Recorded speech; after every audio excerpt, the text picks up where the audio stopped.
السلام علیکم کلاس، امید ہے آپ سب خیریت سے ہوں گے۔ میں ہنا راشد آپ کی اگست کی اسائنمنٹ کے ساتھ آپ کے سامنے ہوں۔ امید ہے آپ لوگوں نے عید بہت اچھی طرح انجوائے کی ہوگی۔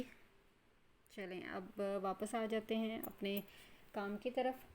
ٹھیک ہے، سٹارٹ کرتے ہیں ہم اگست اسائنمنٹ۔ بیٹا اگست اسائنمنٹ میں اردو اے کا آج ہم کریں گے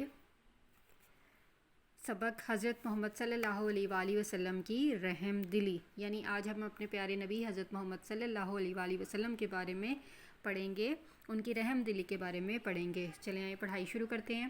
حضرت محمد صلی اللہ علیہ وآلہ وسلم اللہ تعالیٰ کے آخری نبی اور رسول ہیں۔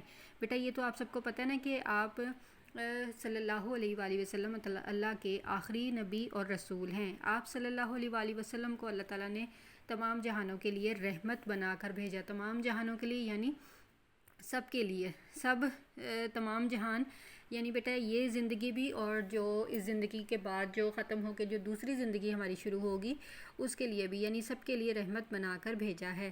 آپ صلی اللہ علیہ وآلہ وسلم بہت نرم دل تھے، یعنی آپ کا دل بہت نرم تھا۔ آپ صلی اللہ علیہ وآلہ وسلم نے کبھی کسی کو تکلیف نہ پہنچائی، یعنی آپ صلی اللہ علیہ وآلہ وسلم کی وجہ سے کسی کو کوئی تکلیف کبھی نہ پہنچی۔ حضرت محمد صلی اللہ علیہ وآلہ وسلم کی رحم دلی صرف انسانوں تک محدود نہیں تھی، بلکہ آپ صلی اللہ علیہ وآلہ وسلم جانوروں پر بھی رحم فرماتے تھے اور ان کا خیال رکھنے کا حکم دیتے تھے۔